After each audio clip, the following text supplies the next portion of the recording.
Yo, yo, yo, what's happening? All the great people in all of the great land. It's your guy, Nicholas Wilcox. It's your guy, Johnny Main. Johnny, say what's up to the great people. What up? What up? What up? What up? Good morning. Good morning. Happy week 8. Hopefully, my Steelers can make me happy tonight. That's the next show. In a primetime slot. The next show. Yeah. Week 8, the fantasy football show, the DFS, the props, the bets, and guess what? I told you your starts and sits. We out here this morning. Rob, great morning to you, man. Great grand rising as well. I like to use that too. But yeah, feel free to show us any love when it comes to questions, some things you want to talk about in general. As we break down the slate for week 8, for the 1 p.m. and 4 p.m. Slated games. And that being said, we had the Steelers game tonight. Hey, man, listen, my man's ready. Listen, I know what the people want. I know what the people want to hear about. I know what they want. Oh boy, Anyway, again, we ain't gonna waste too much time. Thank you everybody for coming on. If you ain't done so already, please like, subscribe to the channel. If you watch us on Facebook, if you're tuning in on Spotify. Check out the TikTok as well. We're going to start getting some more stuff out there too. But obviously on X where you can find us both as well. So again, feel free to, drop any questions you guys got in the chat. We'll look to get to those in a according manner.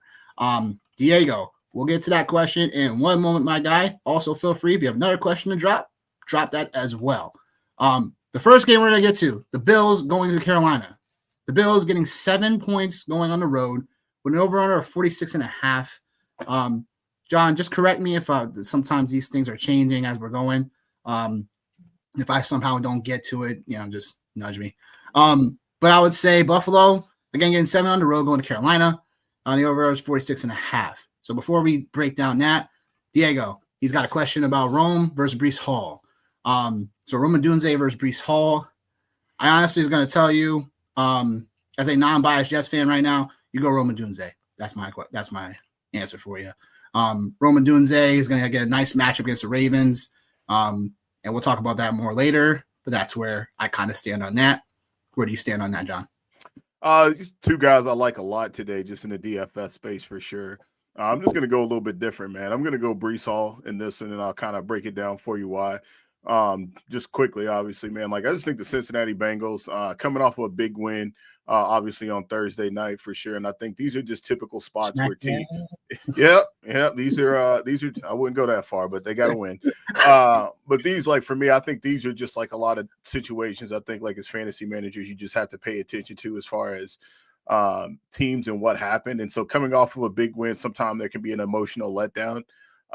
Going into a game like this. And plus the Jets are still trying to get on, man. They're still trying to get a win for the season. I think Justin Fields obviously knows what the drill is. Just lose all the games. I think everybody in a Jets uniform today will definitely be bringing it, man. This is a great problem to have though, Diego, for sure. But yeah, give me Breece today, man. Makes sense. I don't mind going either one of them. Yeah, that's a good problem to have, man. It's a good problem to have. Bills Panthers for this game.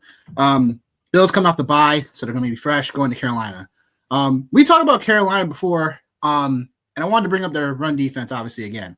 I don't think people understand how good they've been over the last several games. I'll give it to you like this. In the last 3 games, running back hasn't gone over 40 yards, let alone any more than that. The last 3 matchups, they shut down Breece Hall, obviously. 38 yards rushing. They shut down Javonte Williams, season low, 29 yards rushing. The week before that, Miami Achan, our boy on the channel, 16 yards rushing. So James Cook, I'm not an unders guy for props, but 72.5, unless the Buffalo Bills get out to a crazy lead and they just start rushing the football more and more, then obviously I could probably hit, but again, 72.5 rushing yards for James Cook over under. I would probably take the under on that at the moment. Panthers play a lot of cover 3, so this should be more of an advantage for Khalil Shakir and also Don Kincaid coming back from injury. He had dealt with an injury before the bye. So I think both of those guys can definitely have their way in this matchup against Carolina. Carolina top 5 in pass rate over expected. So I do think in this matchup, like Buffalo's going to have to still throw short and intermediate times to Shakir, Dalton Kincaid. There's no Josh Palmer today. So maybe Elijah Moore gets a little bit more in the mix. Curtis Samuel maybe get a little bit gadget plays going on for Buffalo. In the Carolina side, you got Dalton, who should uplift this offense a little bit more. I know Bryce Young has been fine and solid. He gives you guys like rushing and whatnot. But I think Andy Dalton still has a nice like pocket presence for a veteran quarterback. We already saw with Joe Flacco and how that can kind of turn a team around in general. I do think the weapons in his offense when it comes to Coker, especially Xavier Legette, obviously Tedero McMillan, and again the 1-2 punch between Rico and Chuba Hubbard. Like I do think this offense still can get it together here in this matchup. I do think Buffalo takes care of business on the road. I think 7 for the way Carolina has been playing sounds gross, but I would say take the +7 of Carolina. They play great. They play a lot better at home than they've had on the season. And it usually comes in these spots where, they're playing a decent team. They're playing good at home. They just always show up for home games. So give me the +7 for Carolina, but give me the over because I do think Carolina can put up some points against Buffalo. I know Matt Milano will be back today for will be in this matchup for them. And I just think this game could definitely go a little bit more back and forth than what we expect. The only way I see Buffalo really shellacking them is if Andy Dalton's under constant pressure today. What are you saying, Johnny, to this? Yeah, so you talked about Carolina's run defense. I'm going to talk about the Bills' defense because you made like a lot of really good points for sure. Rico Dowdle so far, man, in the 3 games that he's had, 192 yards before contact and 276 yards after contact. And the Bills have allowed the 3rd most rushing yards after contact this season. So I think like that's a space that, Uncle Rico can definitely do some damage in for sure. So like, I don't mind him. I don't mind playing him today. I actually am playing him in one of my home leagues. I think obviously in DFS it's the same aspect. I think this is a day that, to your point, I think we're going to see a little bit more Josh Allen than probably what we'd expect. I'm glad you finally found some room in your heart for Carolina's run defense against running backs finally, man. So that makes me a little bit happy as you lead with that right there. That was one of the things, just talking about a little bit earlier on in the season. I thought it was something they were definitely underrated in, but welcome to the party, man. I appreciate it. DFS. I've been here. Hold on. The last 2 years, I've been in Carolina a little bit more than you have. So let's call this a loss. Okay? I don't know, man. I don't know. I've been stamping it. Man. I've been stamping it. It's all right. Man. It's cool. This guy, yo. Continue. What else you got to say? James Cook today on DraftKings, 21% owned. Not really getting to him. I'm not getting to him. Definitely not in that much in that space for sure. I am playing some Josh Allen today because I do feel good about that. I am playing some T-Mac because I also feel pretty solid about that. Trying to find a way to get Uncle Rico in is definitely has been a little bit of a challenge. I'm playing him a little bit more on FanDuel than on DraftKings today, but like almost nobody. He's coming in at 1% owned on DraftKings. So if I have a little bit of time after the show, like I'll probably throw in another lineup and just get him in there because I think there's a lot of really good pricing in that 6,000 range today for running backs. As far as the game goes today, I'm going to take the Bills straight up for sure. If I had to pick, I think I might go with the under in this space here because I just think this is a game that I shouldn't say both defense. One defense has been playing better than advertised, and the other one is one that I think just has more of a commercial name to it. So I think we feel like they're playing better. But the Bills off of a bye, this absolutely should be a spot where they crush. So give me the Bills today in that space. Yeah, okay. That's fair. I think we're in alignment with that.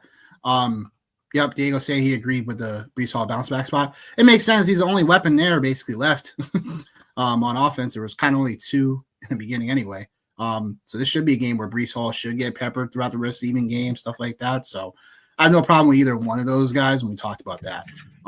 Jose is asking, do we think Drake London plays? I do think he plays. I didn't see anything that was leading up to him not playing now. Hip injury. It was a hip.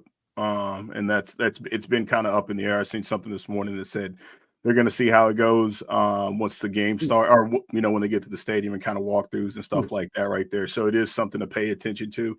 If you do own Drake London, like obviously you want to get him out of your lineup. If you're looking at it from a DFS side of things, obviously I think Kyle Pitts gets a bump for sure. So does Darnell Mooney, Bijan Robinson, even more so. So I think it's definitely something to keep an eye on. But we shall see, man. Definitely. So if he does play, he's asking about Shakir or Terry McLaurin as wide receiver 2. I think for upside purposes, you got to go McLaurin. I know the Chiefs. Trent McDuffie is going to be like obviously shut down corner and stuff. But I do think that if you have McLaurin, I think you should be playing him in that matchup. Marcus Mariota is going to be needing all the help he can get in that matchup. So I think weaponry wise, I think you got to start him. I think Shakir just sometimes like unless Shakir has a blow up spot today, you always kind of play him as more of a wide receiver 3 flex play, then you kind of can slot him in more as a wide receiver 2. So McLaurin's healthy, go McLaurin for sure. What are you saying, Johnny? Yeah, this kind of stinks, man. It does. It stinks, bro. I hate this for you because like we haven't seen Terry McLaurin at full strength, and I was a big Khalil Shakir guy last season. Hasn't really torn it up the way that we thought, but I think as we just talked about the way we expect this game to go against Carolina, I think Shakir could be in for a day where he gets a lot of volume. Also, too, man, waiting to see what happens with Dalton Kincaid as well. So, like, that's another element of this right here. So, I'm starting to lean a little bit more towards the Khalil Shakir side. Also, know Josh Palmer today, I believe. I think it's something I heard a little bit later yesterday. Not that he was somebody that was tearing it up or anything, but I just think when you start to kind of look at volume, stuff like that, Shakir is probably the way I would lean if Drake London does not play. Yeah, I mean, hey, this could all go either way. But yeah, I mean, I think Donkey is definitely gonna play today. I know he had a Q tag, but I do expect him to play today. So we'll find out in the next hour or so, though, when those injury reports officially come out. So yeah, I had Mike Evans and Neighbors. How that went. Unfortunately, we did, especially Evans. Like I had him across a lot of best ball. So just. Injuries are literally never before I've seen this many so many star caliber guys consistently hurt and then out for the season. So it's been crazy.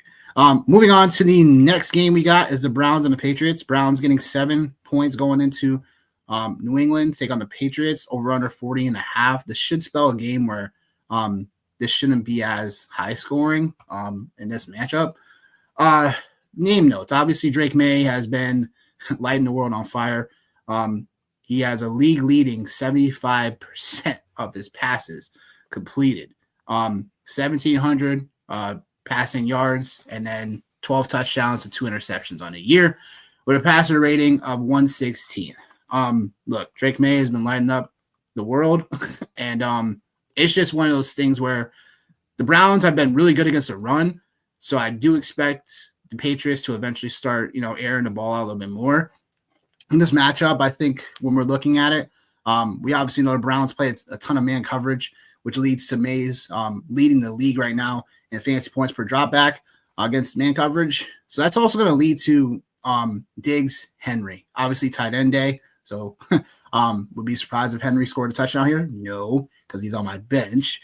But Diggs, I think, is definitely a spot where he gets a boost against man coverage on his target rate. So I do expect Diggs to have a little bit of a better showing because he's been here and in there. So I do expect Diggs and Henry, if they're going to be throwing the ball a ton, to overall get it done through the air.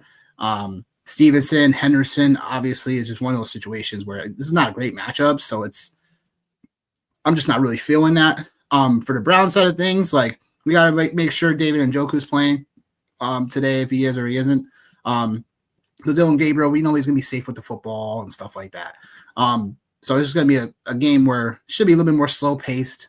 Both defenses are pretty stout. So just expect just an ugly football game in general. But give me the Patriots in this one to cover, and I think I'll take the under in this one. Yeah, this game's got under written all over it for sure. Like the Browns, I think we all know what they are defensively, and I think this is realistically, I think this is going to be Drake May's toughest test Yep, to date. Like for me, I think so. there it is. Should be interesting to see. Same thing with Quinshawn Judkins as well, right? Like he's obviously, like I said, a fantasy darling at this point. I've already tweeted it out. I can't wait till I draft him next year, and he gets hurt or don't do anything. Can't wait for it. Super pumped, literally. But yeah, Drake May, man, out here, 116 passer rating on the season, man. Obviously, the guy's been absolutely cooking over the last handful of weeks. This is a game that, like, I think if you're looking at team defenses from a DFS side of the world, you can definitely feel comfortable playing either one of these defenses. I feel like just because I don't think there'll be a lot of points scored today, and there's also the possibility for turnovers, given the status of obviously Dylan Gabriel. Like I know we talk about like him being safe with the football and all those things. Those type of quarterbacks eventually, something bad will happen. Drake May, again, I mean, it's bound to happen. I mean, we talked about it last week with Spencer Rattler. We talked about it last week with him, just as far as like how safe he had been with the ball and not turning it over and giving them a chance, et cetera, et cetera. So I feel like this is just a spot where both defenses can definitely do some damage today in the DFS side. Steph Diggs is the guy that's the highest owned in that space at 10% on DraftKings. I don't mind playing him today. I'm okay with it. It's not something that I'm like over the moon about, but you can definitely get to him at 5,800, and that's obviously not a bad price tag as well. And then you got Ramondre Stevenson again, man. He's however you want to look at it, man. We're halfway through the season. He's a starting running back for the New England Patriots. It looks like it's his job 1,000%. Obviously, unless barring injury, even if he puts the ball on the ground today, they're still going to come back to him for sure. So yeah, man. There's that, and then like the big plays is what's going to be able to be the separator today for the New England Patriots, man. Drake May, 48 of 72 on passes 10 yards or more this season with 8 touchdowns and 1 interception. So again, the big plays are there. This is in the DFS world. Keyshawn Booty, that's definitely another place like to get to as well. Like I think we see the rapport and what's going on there as far as like the big plays, and that's on that side of things. And yeah, man, it's just going to be an ugly football game is what it's going to be with 2 quality defenses. So I guess long story short, give me the under. I'm going to take the Patriots as well because they're playing at home. I do think this one will be close. So actually, I will take the Browns in the +7, just because I think it will probably end up at least being a 1-score game. That's fair to say. Yep, I like that. Giants Eagles rematch from a couple weeks ago on Thursday Night Football, where the Giants smacked the Eagles down, pretty much shot them down. Giants getting 7 here this time going into Philly, and 43.5 over under. Johnny, you want to take this one away? Yeah, man. The Giants and Eagles, this one here, obviously the rematch, like you talked about, definitely a big time game here. Jackson Dart has obviously been doing his thing here over the last handful of weeks as a QB1. The Eagles, they definitely don't look like the Eagles that we have all been accustomed to. And I think like we're at that space now. we're at that space now where, hey, it is what it is, man. What you put out there is what you put out there. And I think like from like a fantasy side of things, obviously no AJ Brown today. So Devontae Smith is going to be a very popular name in DFS circles today, as he should be, just based off of volume, him and Dallas Goedert. So Devontae Smith looks like the chalk of the week. And that's a good chalk. Like I don't mind that chalk at all for sure. The Eagles are allowing 5.1 yards to opposing slot receivers. So what that means is that's good news for guys like Wan'Dale Robinson today. Little Jordan Humphrey as well. Like, don't be afraid to slide him into your DFS lineups as well, as far as like pay down options and things like that right there.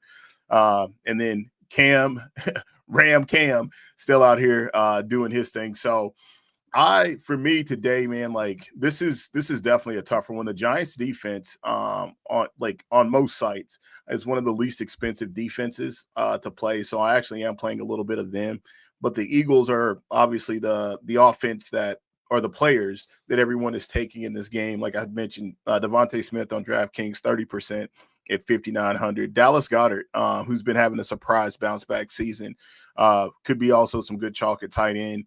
And then Saquon Barkley, man, like we keep waiting on it. I'm playing him a little bit, not a lot, just to see like is today the day that maybe he just bounces back.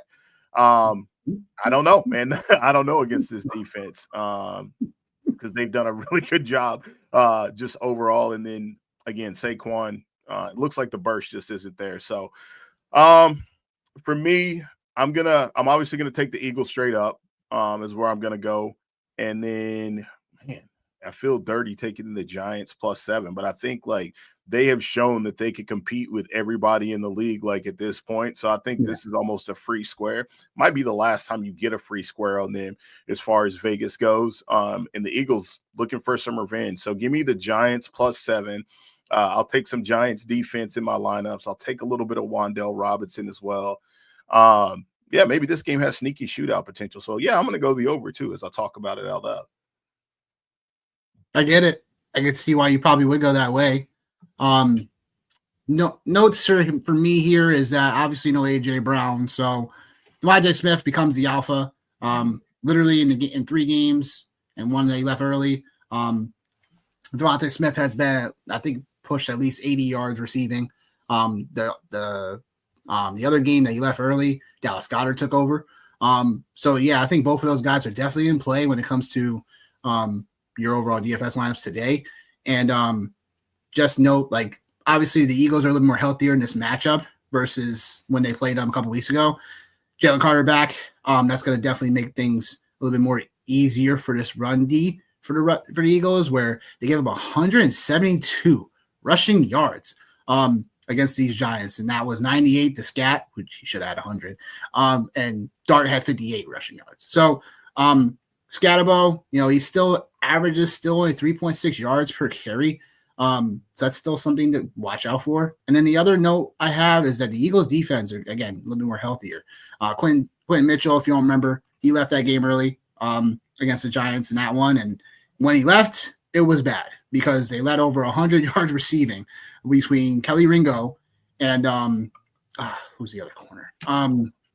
Cooper DeJean? Yeah, no. He plays a slot. Adoree Jackson. They let over 100 yards receiving between them. Combined. So what I'll say is this. I think the Eagles are going to have I know there's no A.J. Brown today, but I still feel like the Eagles are going to get this done in cover. Remember, this is a rivalry game.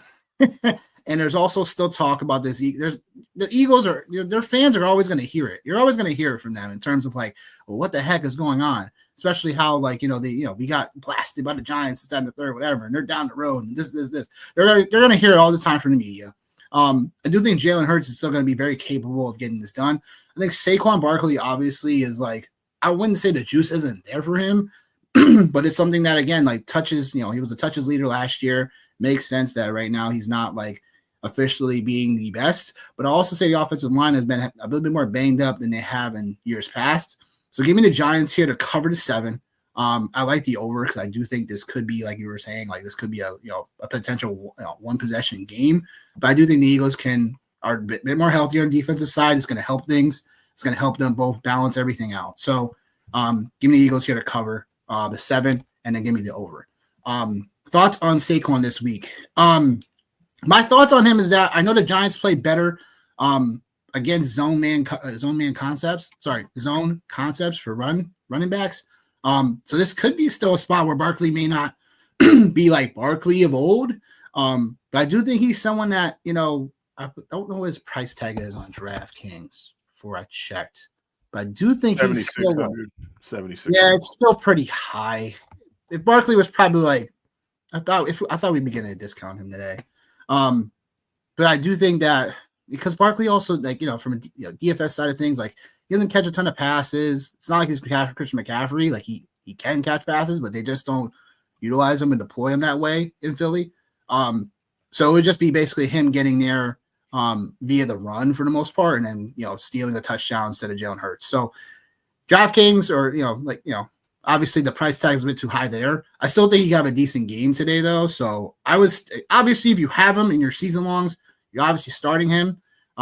If someone's going to give you a decent offer for Barkley, like I would say probably stand pat, only because, unless they give you a decent offer, the Eagles, are on bye next week. So I do think this is something where if someone's going to give you a decent offer for Barkley, like explore it, see it, but I would still try to, stand pat on a guy you most likely drafted fifth overall or better from draft season. So, what are your thoughts on Barkley today? Like he kept popping for me, like on DraftKings and on FanDuel. Wow. And yeah, he kept popping. Like he just like he kept popping up for me. Give me the sign.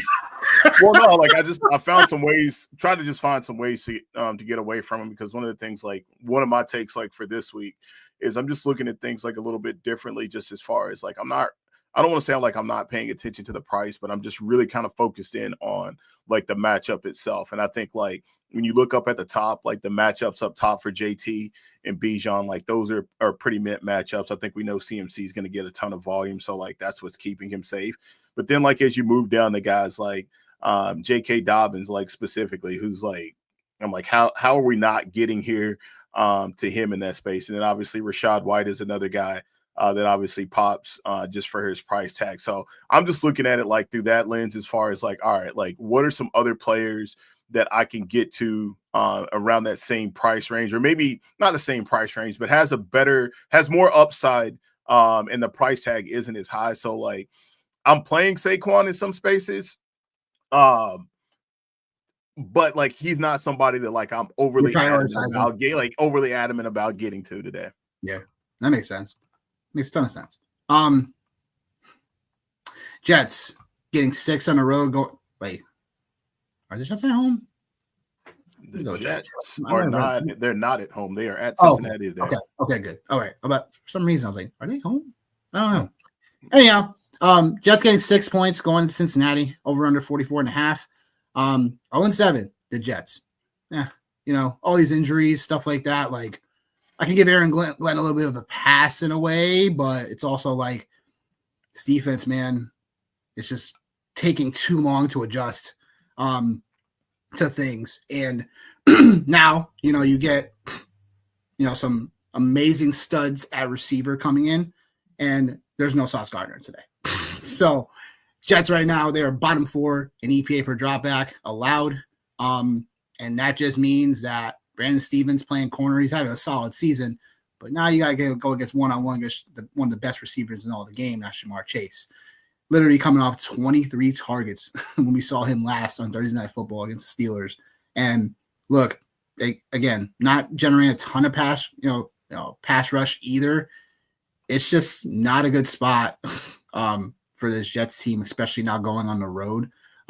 Little historical note today is that Higgins needs 89 yards to become the 5th fastest player in team history to record 5,000 receiving yards.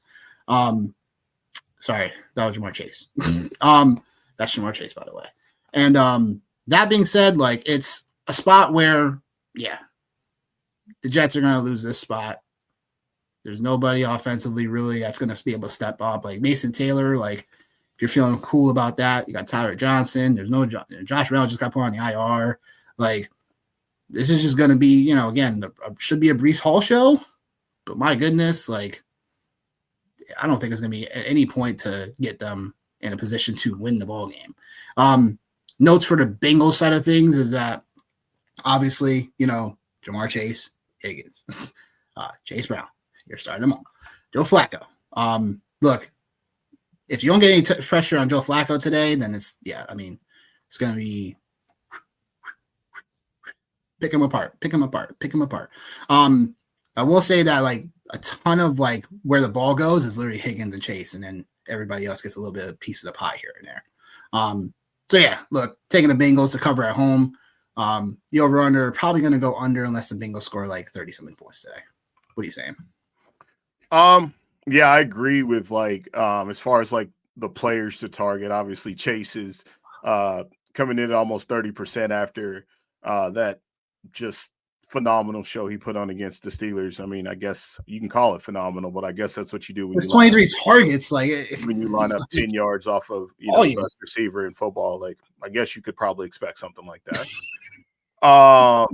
And then the Bengals defense, again, like, that's a really good play too. It's very chalky on DraftKings, 21%. Chase is almost at 30. Then Chase Brown at 17%, which actually I don't mind that. I don't mind him at that price, or even that ownership tag today. I think that's a pretty solid call. For sure, mostly because the price, as I was mentioning, like just spots that like I'm looking to get to so I can do some other things today. Yeah. That's one of them. And then T. Higgins at 11%, followed by Joe Flacco at 8. Now I know obviously you're a Jets fan. So I know obviously you're a Jets fan. So like I can understand why you'd be as frustrated as you are. Makes perfect sense. But the Bengals so far this year have allowed the second most yards and the most touchdowns on passes under 10 yards. But who's so gonna, what?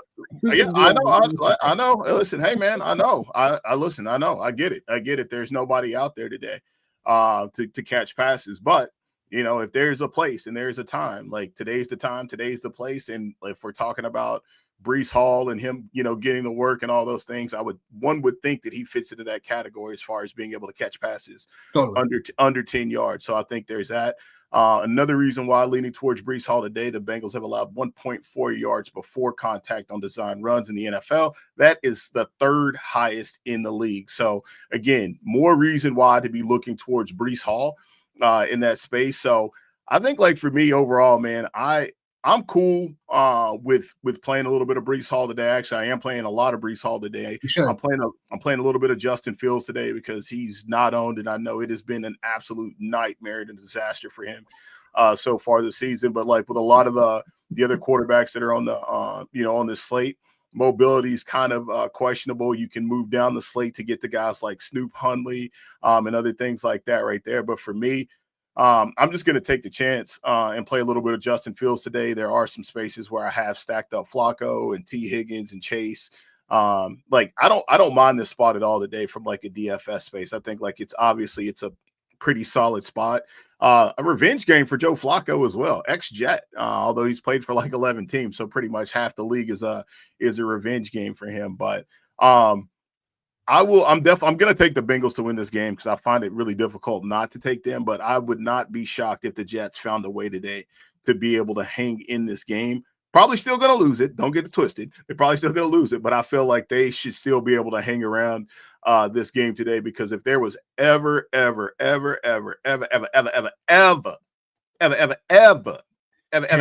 day, today's got to be the day for the Jets. But I'm still taking the Bengals. That's all good. To the game that is on the cover, right? Oh, okay. Cover, right? Okay. Hold on. Okay. Wow. Oh, okay. Wow. Okay. That's what we're doing today. Okay. Wow. He started today. Wow.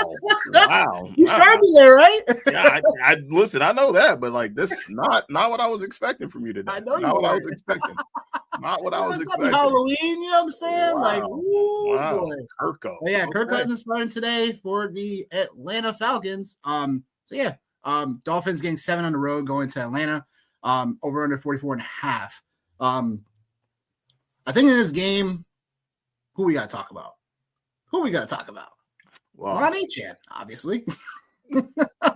Ron Achan still averaging over 5 yards per carry after everyone calls him small and this and da. Like, okay, whatever. Yeah. Top 3 in explosive run rate. Like, Devon Achan. And he still gets utilized as like basically a receiver. So look, love Achan. Yeah, no, I hope you enjoyed that, Diego. That being said, like, look, I think the Dolphins, though, like, I mean, there's room for Waddle today, but AJ Terrell is a tough spot.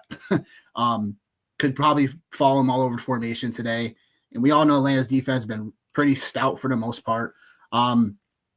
Just getting a ton of pass rush. It's like outside of, Achan and Waddle, like, I think Achan 7,300 is a very interesting spot. We know we forgot about him, before he blew up. Then that's where, again, I think I could go there. But Atlanta side of things, obviously, it is, everyone keeps on saying Bijan again. It's like, is it Bijan? We said he liked being called Bijan. Like, I don't care which one it is. It's Mr. Robinson in the house today. Miami, trash against the run. We already know this. And that being said, also going back to Miami for a moment, like, for their offense, since Tyreek Hill's season in the industry, season-ending injury. They've only generated 186 yards per game. And then the defense has given up, obviously, a league high 159 rush yards per game. And then Tyler Algier, definitely, I think he's still questionable coming into this as well. But yeah, man, like Bijan Robinson, he's clearly the lock no matter what format today. Give me the Falcons, give me them to cover. The over-under is tough right now for 44.5. I think give me over because I do think Miami could probably find a way to backdoor that over. So give me that. And Kirk Cousins, baby. Yeah. This wow. A couple things. I do like Achane today. I think, like, again, when we're kind of talking about Saquon, like, obviously, like, Achane is a nice pay down option as opposed to Saquon in that space, especially on DraftKings. I think we know what it is. We know what he does as far as in the passing game for sure. But just a couple of things to call out. Like, so far this year, the Falcons have led the league in blitzing opposing quarterbacks on dropbacks at over 47%. Now, the crazy part about this is Tua against the blitz has a 110 passer rating, 6 touchdowns and 1 interception. Now, Tua, whenever you don't blitz him, it has 5 touchdowns and 9 interceptions. So I think today, we see the Falcons defense obviously not come after him. I think we see them hang back in the cut. And obviously, man, those pass rushers should be able to get the job done today against the Miami Dolphins for sure. Bijan, I mean, like I said, his mama called him Clarence. I'm gonna call him Clarence. That's what it is. Today is an absolute lock for him. Obviously, I think, the only thing that wouldn't make it there would be some kind of random injury. And, as far as your boy Achane goes so far this year, it's Achane, McCaffrey, and Bijan are the only 3 players in the league that have 400 rushing yards and 200 plus receiving yards. So he's definitely operating in that space for sure. But this one is definitely going to be tough sledding because I've said it before, man. Like, the Falcons at home, man, that's a different animal. For sure. So obviously, like, for me, I'm going to take the Falcons and I'm actually going to take the points with the Falcons, man, because I think one of the other underrated aspects of all this is going to be seeing Kirk Cousins now 2 years after the surgery. So, like, I feel like we might get a better version of him today. And obviously he's super cheap on DraftKings, 4,000 on DraftKings. So, like, that's a really good place to get to for sure. And then Kyle Pitts, like 3,900 on DraftKings. That's a really good place to be at as well. I love the Falcons in this spot here for sure. You saying a home spot for Atlanta with a bring back agent? I wouldn't be opposed to it. I might even actually have one. I got I think I got 40 lineups on DraftKings, and I normally max on FanDuel. Yeah. So I'm pretty sure I'll probably have something in that space because I know I have some Kirk Cousins there. So I'm cool with that, man. So give me the Falcons today, for sure, and I'll take them with the points. And yeah, they're gonna swag surf, bro. You know what it is. They'll be there for it. Yeah, I can't wait. Cannot wait. Oh man, yo. All right, Bears getting 2.5 on the road. Going into Baltimore. No Lamar Jackson now. And they're investigating what's going on with how that all went down. Because apparently Lamar was supposed to be okay, and then all of a sudden he's not. So yeah, that's unfortunate because Lamar was probably the lock at QB for DFS purposes today. And, if you had him in season long, you clearly were expecting him to play. So now, unfortunately, he's not. But Johnny, break down where you see how this is all going. Obviously, Derrick Henry, 6K. You've been talking about that since Tuesday for your lineups? Is he still like the absolute lock for you still at running back this week? Or He would have been the absolute lock for me if Lamar would have played Right. for sure. One of the things like I was doing a little bit this week before, the week got absolutely psychotic was just going back and just looking at Derrick Henry's second half of the year stats and just seeing like what he had been doing like in the second half of the game this season. And like so far, like this year, all the numbers are surprisingly they're down for him as far as like yards per contact and things like that, or rushing yards average in the second half of games, et cetera. And some of that has had to do with game script, obviously. But like this would have been a really great spot for him for sure. I do think like the Bears have been playing better. And I know maybe Caleb Williams hasn't necessarily maybe lived all the way up to a lot of the fantasy the fantasy bar that was set for him for some people, myself. But he is definitely still a fringe QB1 for sure in this space. And the Bears have kind of transformed, man. Like they definitely now, and I think this is probably how it needed to be all along was they're running the ball to give him opportunities in play action and things like that right there. And Caleb Williams, he's crushing it against man coverage. Like he's averaging over 10 yards against man coverage this year. That's a full yard and some change over Sam Darnold. So like in the Ravens, they've played man at the 5th highest rate. So today could finally be a nice get back spot for Rome Odunze. Another quick call out as well. Obviously DJ Moore went to college in Maryland. So maybe this is a nice spot for him to get back and bounce back in that space.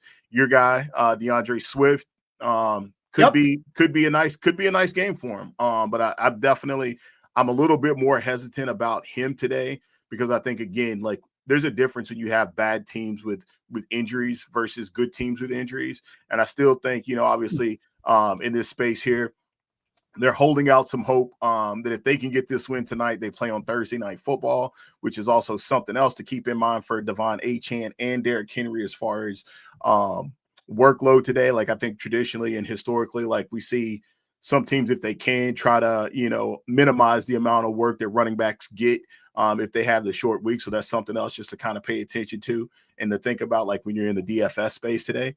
But I think for me today, I do like the Bears +2, like is what's kind of catching my eye is that right there. Is the +2. I might even tease it up to 3.5 for me. Man, you know what? This is definitely going to be, this is one of the tougher games for me today to call because you have to respect what the Ravens are, like with or without, like whatever the situation is, you still have to respect them. And I think like the injuries now, like we know about Lamar, we're still kind of waiting on, Ronnie Stanley. I guess I'm just going to pull the trigger and I'm just going to go ahead and I guess I'm going to take the Bears, and I'm not confident in that at all. I'm not. But Rome Odunze today, I'm not even gonna lie about it. I'm not confident about it at all. Not even a little bit.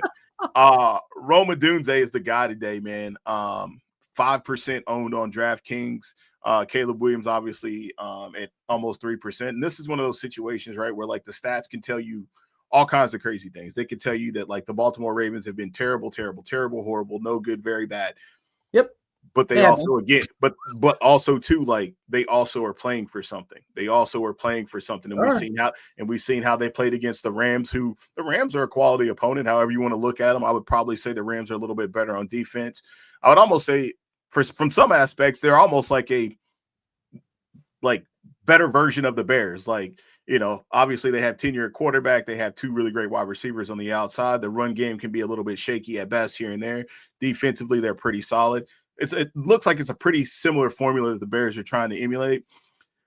So yeah, I'm just gonna close my eyes and say I'm gonna take the Bears and just believe in the fact that like they're playing good. Baltimore isn't, and call it that. But I absolutely would not be shocked by any stretch of the imagination if the Ravens win today. I think that's why I'm taking the Ravens. Yeah. I think in this spot, like I know it looks ugly. I know Tyler, Snoop Huntley starting today for Ravens. But I do think like both of these defenses have been, great for fantasy purposes. Bears defense have given up the 3rd most fantasy points per drop back to QBs. And now they're down to basically playing backup corners. For the Ravens side of things, 3rd most man coverage rate in the league. they've also mixed in some cover threes due to injuries. So I'll say, like, look, like, I think the Ravens can definitely get this one done. I think you nailed it on the head in terms of, like, the Ravens. Like, there's a home matchup. There's a spot where, again, no Lamar Jackson. They're fighting for their almost playoff lives at this point to stay relevant.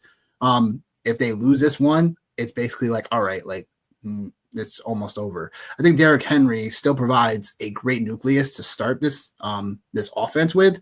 And then you're able to get some play action stuff. You're able to get Snoop Huntley potentially on the edge to get him some running ability as well. I think that I know, like, he's not Lamar Jackson, but it's like he still can somewhat be that for this offense, and they will not potentially miss too much of a beat in some ways.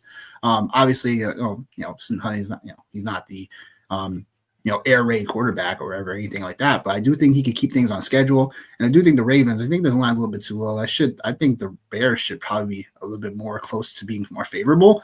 But I do like the Ravens here in this spot. So give me the Ravens on the money line on this one.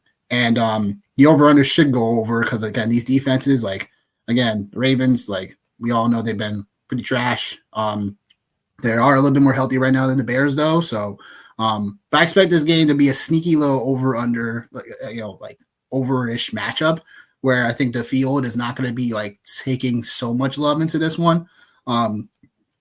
If you got the nuts, to do it, you play Snoop Huntley in this spot because I do think he can give you some nice rushing ability here. But I do think that, and he's still basement price, right? I'm assuming. Yeah, right? He's like 4,300. He's 4,300.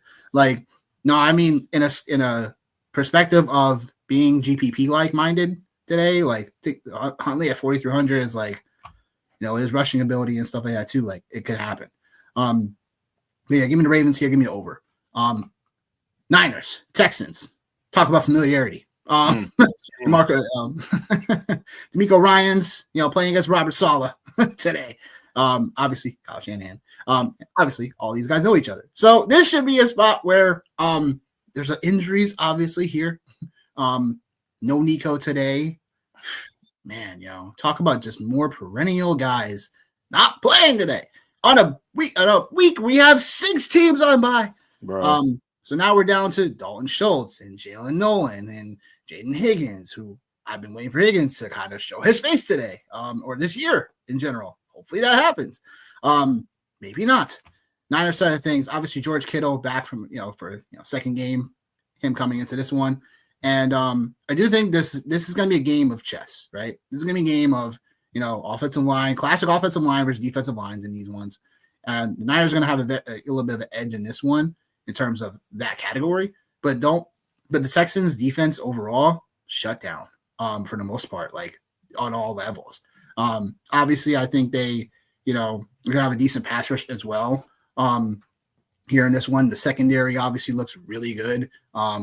They overall, again, just the only thing for the Texans they are really worried about is trying to limit Kittle and McCaffrey because they could definitely eat for short and intermediate routes.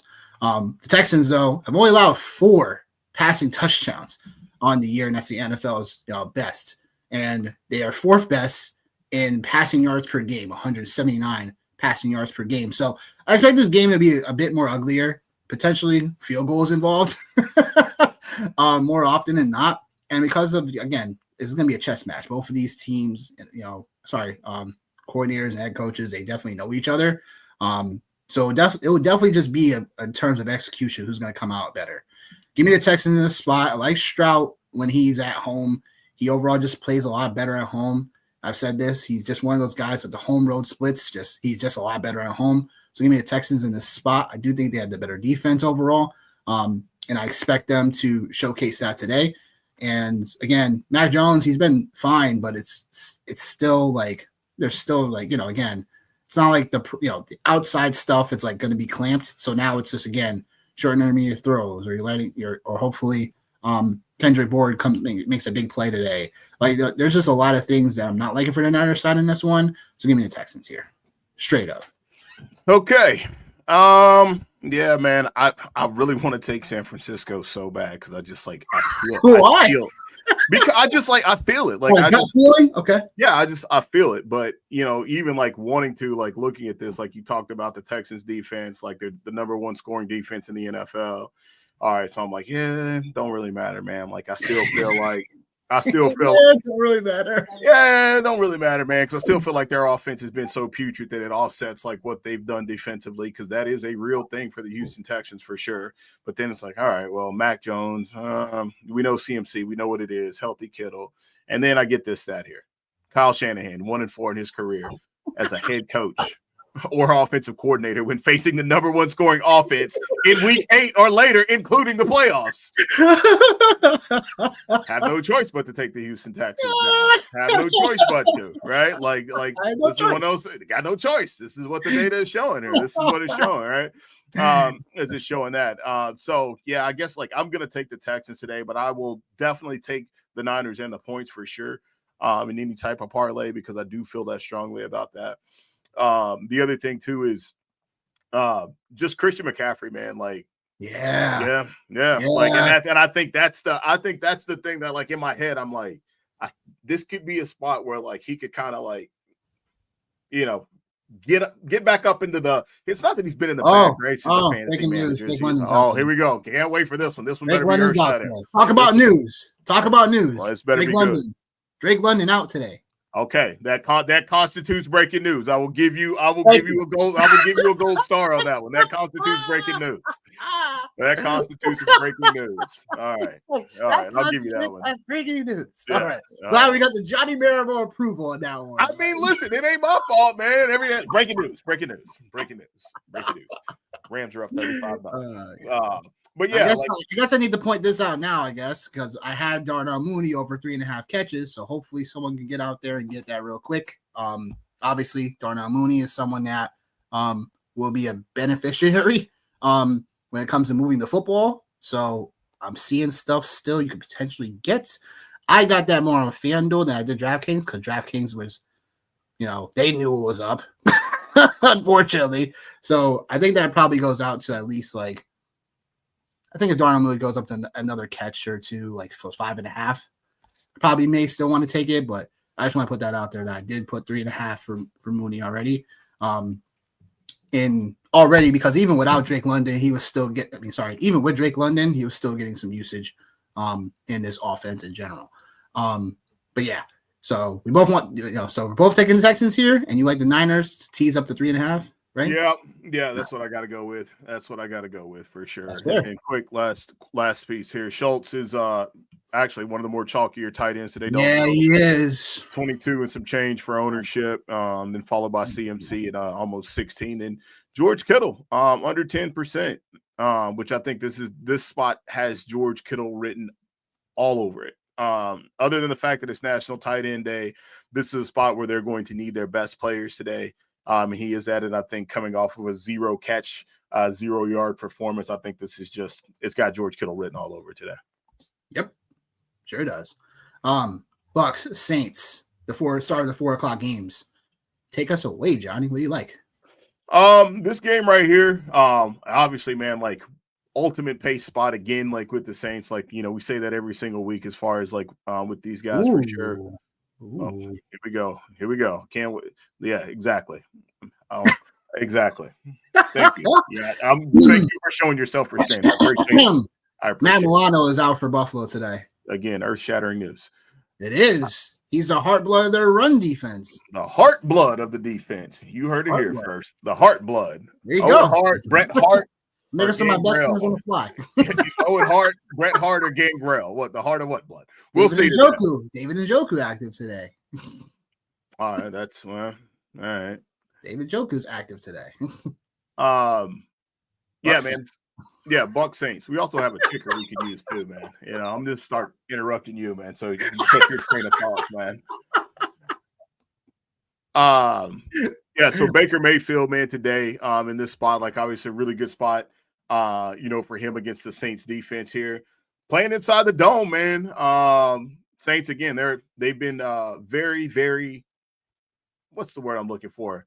They've been nuisance nuisances to people, to each team that they've played this year for sure. Rashad White, again, man, he's a guy that keeps popping up as far as like lineups and things like that. There's a lot of players. Spencer Rattler keeps popping, which I think obviously we know the reason why is because there's going to be points scored in this game. And if that's the case, then maybe Spencer Rattler is able to get 2 or 3 touchdowns and maybe able to hit, for 250 or something like that, obviously able to pay off his price. So I think like it's definitely a good spot to be in for sure from a DFS side of things. And the pass catchers for the Bucs are very, very inexpensive overall. I think this is a really great K-Dot spot. We've seen it last year whenever K-Dot started to get a little bit more run after some of the injuries started to happen. You've seen him kind of start to pop a little bit. One of the things that I am a little bit concerned about, and I hope I'm wrong, but last week on Monday night, Emeka Egbuka, one of the things that like I just noticed like with him is he was out there, obviously he was playing, etc. But like you didn't see him jump or go full throttle on a lot of balls that were thrown his way. Granted, Baker was overthrowing him like crazy on Monday night. But I think that's one of the things like for me that like I'm keeping an eye on is like the name is there, obviously in season long, like you got to play him. You don't have a choice. But today, I think this could really be a spot where it ends up being more K-Dot and then Rashad White for sure. You got Tez Johnson at 4,300, so I think that's a really good price. Chris Olave finally cashed in last week for owners as far as all the targets and things of that nature. So again, this is a really good spot here. I think this is a really good fantasy spot. I wouldn't be surprised, man, if the Saints were able to pop a couple turnovers today in this space here against Baker. But so far, man, Baker has 15 games with multiple passing touchdowns and 0 interceptions. That's one shy of Tom Brady for the Buccaneers record, which is crazy to think that organization's been around that long. And, the 2 most recent quarterbacks are the quarterbacks that hold that space. And then the Bucs defense, I think we already know, 41% pressure rate on blitz this year. It's the second most in the NFL. So Mr. Rattler will probably be running around for his life out there today. Give me the Bucs. Give me the Bucs today. At home, I'm not going to mess with the points. I'll just take the Bucs on the money line because I think we all know Baker Mayfield will find some way to get it done today.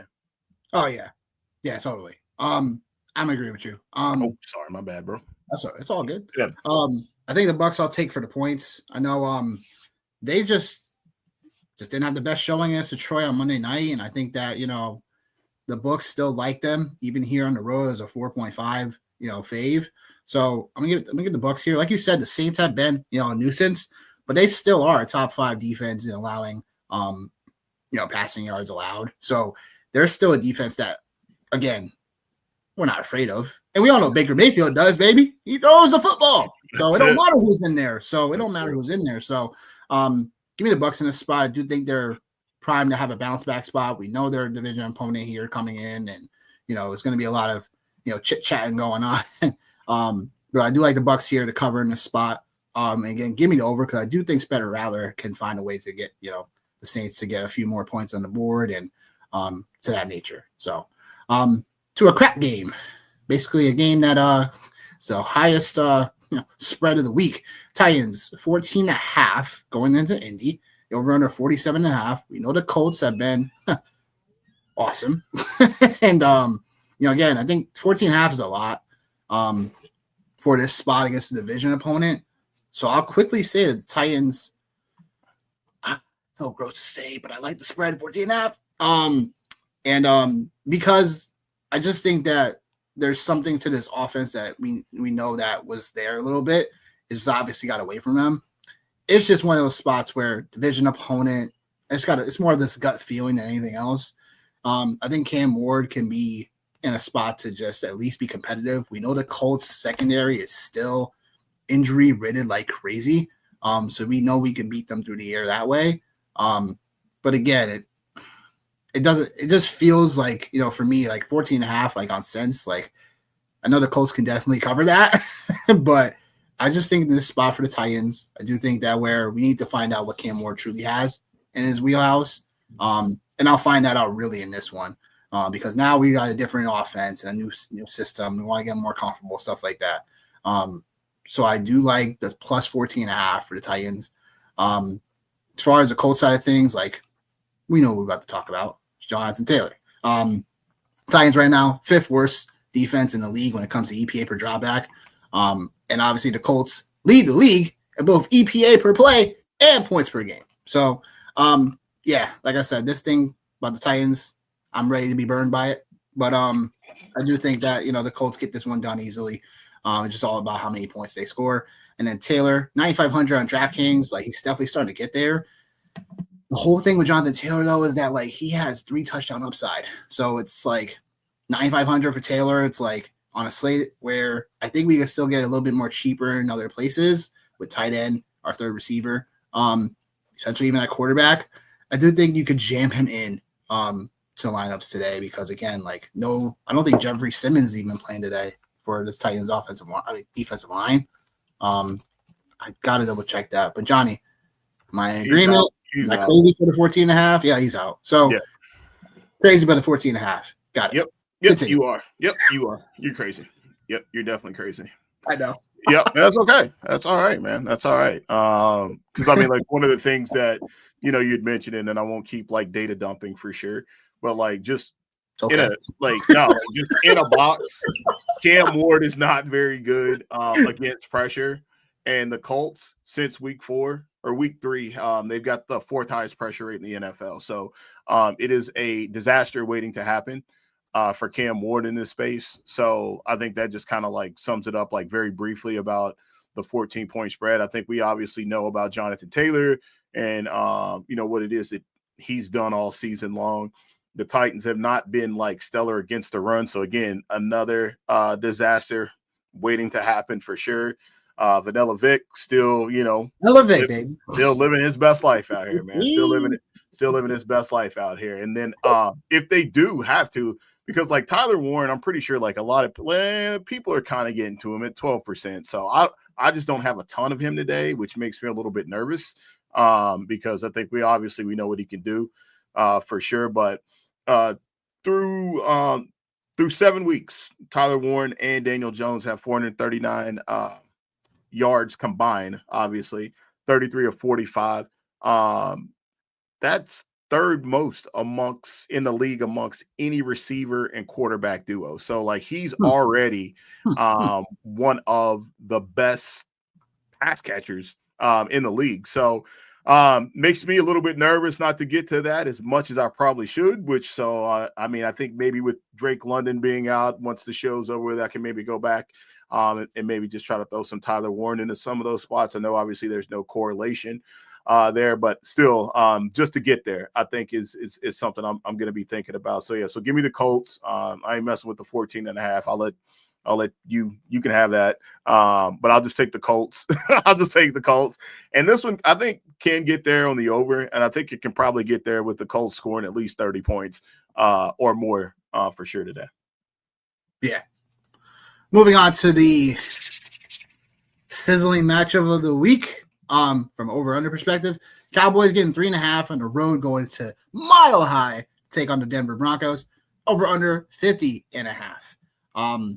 Yeah, this is going to be a big game, I think, in terms of, obviously a hot offense in Dallas coming into a game where it's Denver, where in the last time we saw Denver, they were in a fist fight with the Giants to the end.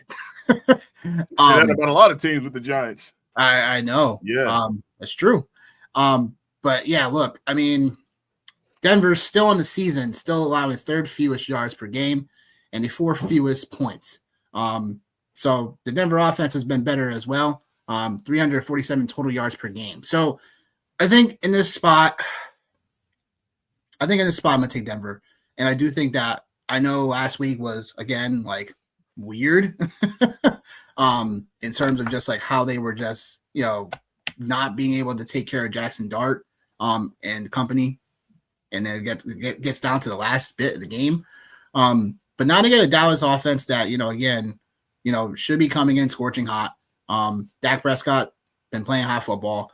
But I do think that Denver's defense is still full of guys obviously, Patrick Surtain going one-on-one with CeeDee Lamb today is going to be a showcase of literally X's and O's gooing. I'm oh gosh, I got to watch every play between them because it's going to be fun.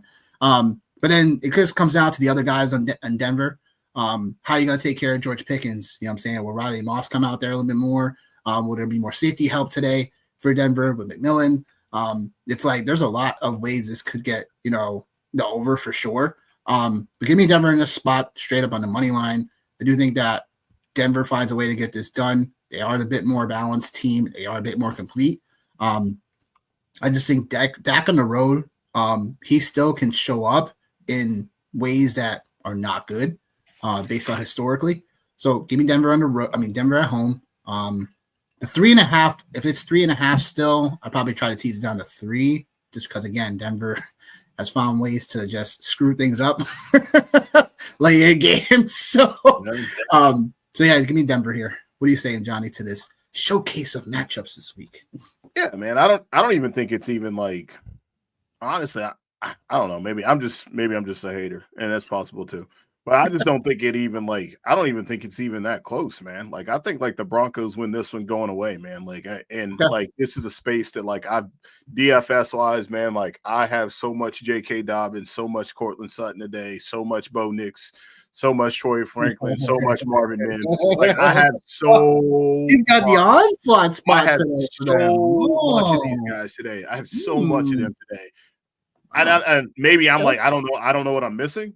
I don't know what I'm missing. I thought we all agreed as a fantasy. We established that the Dallas defense is pretty trash. I thought that's what we established as a fantasy community, and I'm maybe I'm wrong, but I think again, man, just looking at it through the Johnny Maine lens here, the last couple, man, Jets, Panthers, and Commanders. That's what it's been, right? And this is the first real true test that the Dallas Cowboys are going to see in terms of a legitimate playoff / Super Bowl contender.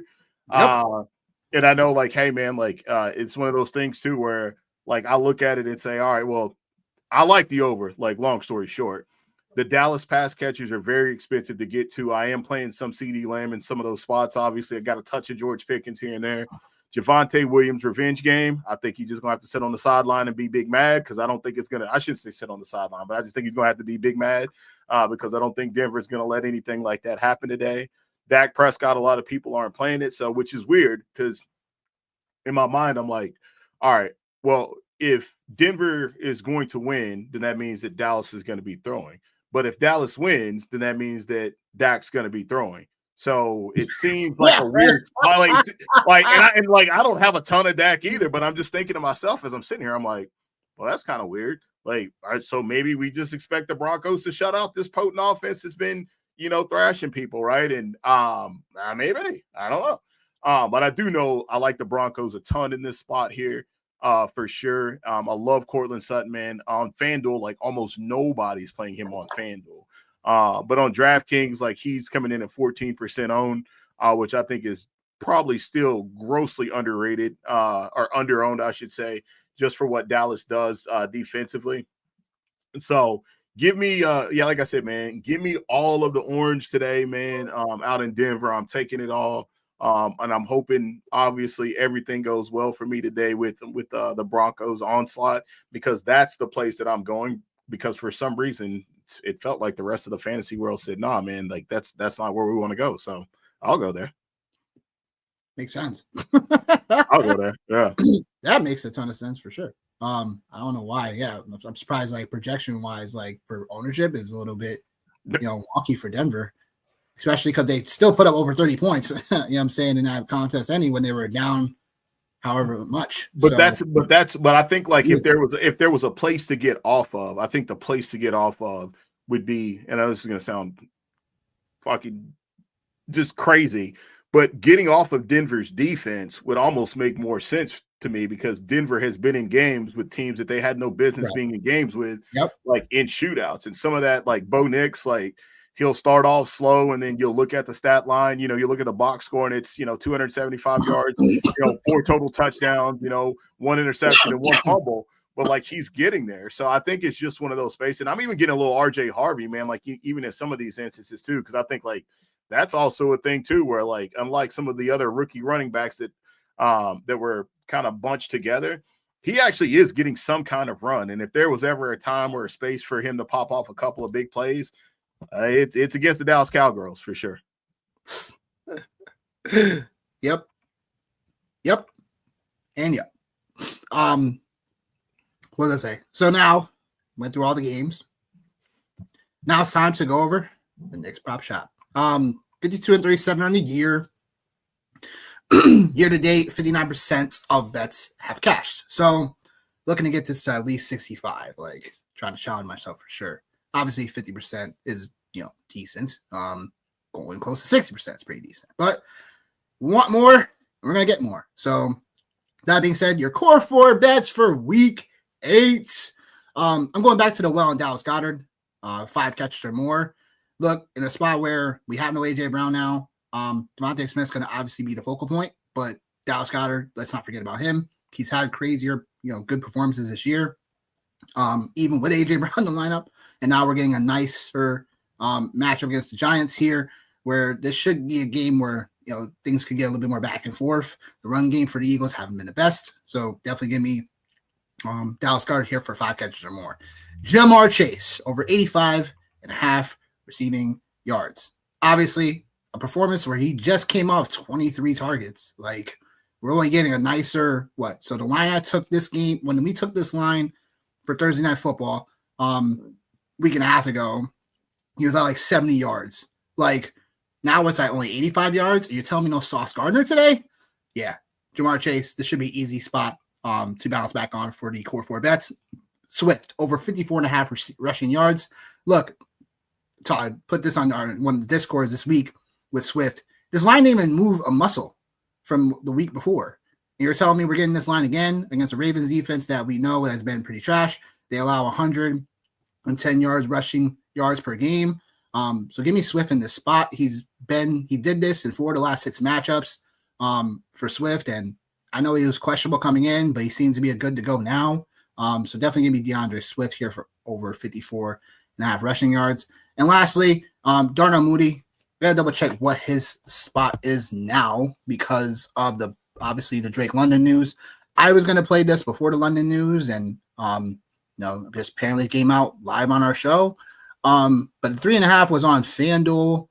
The receptions is now plus money on DraftKings for 5, and I'll take that. That's pretty easy.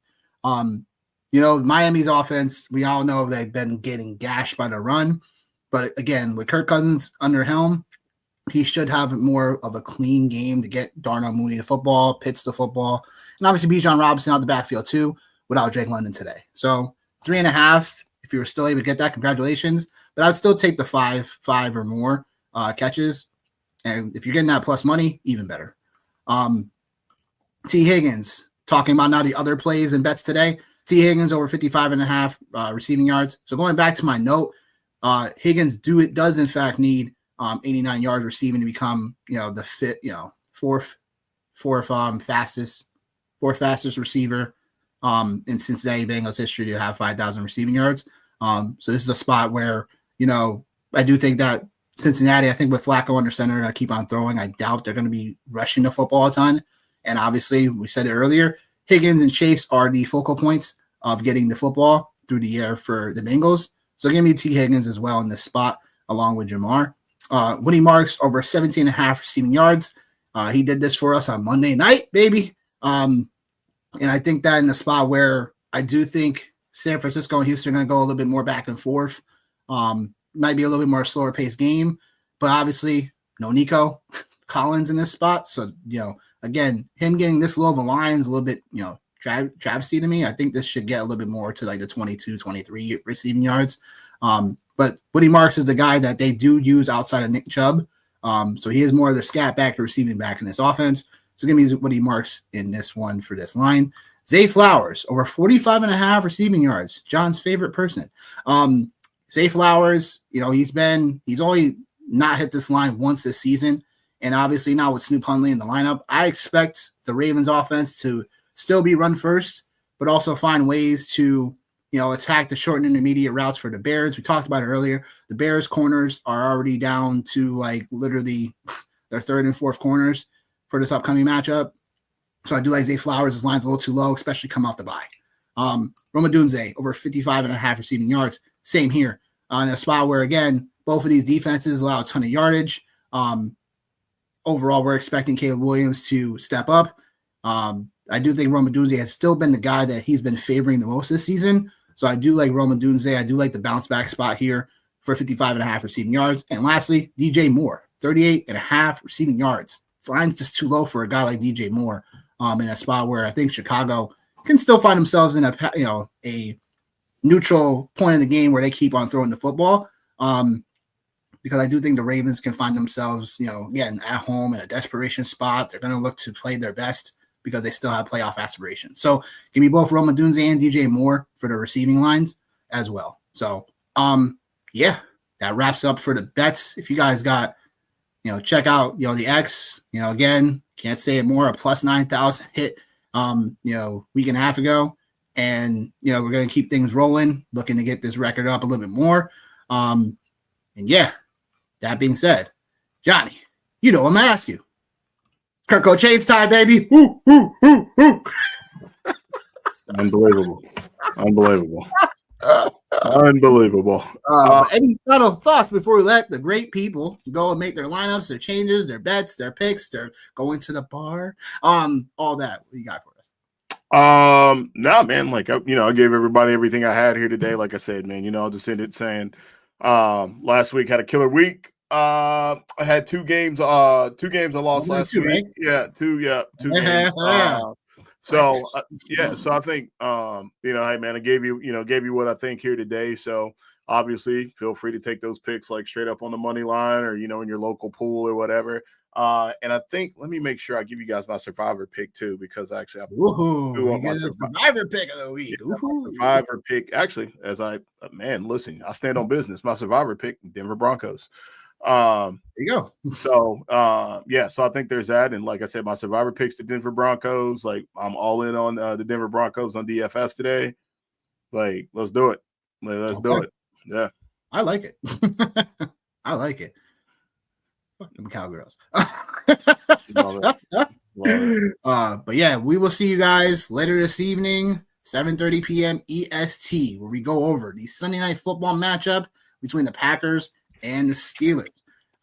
Johnny's Steelers at home taking on Green Bay, Aaron Rodgers, all that good stuff. We're breaking down also the rest of our reactions to the 1 o'clock and the 4 o'clock games as well. Hopefully, everything injury wise stays this, but that's not realistic because football is going to football. So that being said, me and Johnny will see you guys later this afternoon. Peace.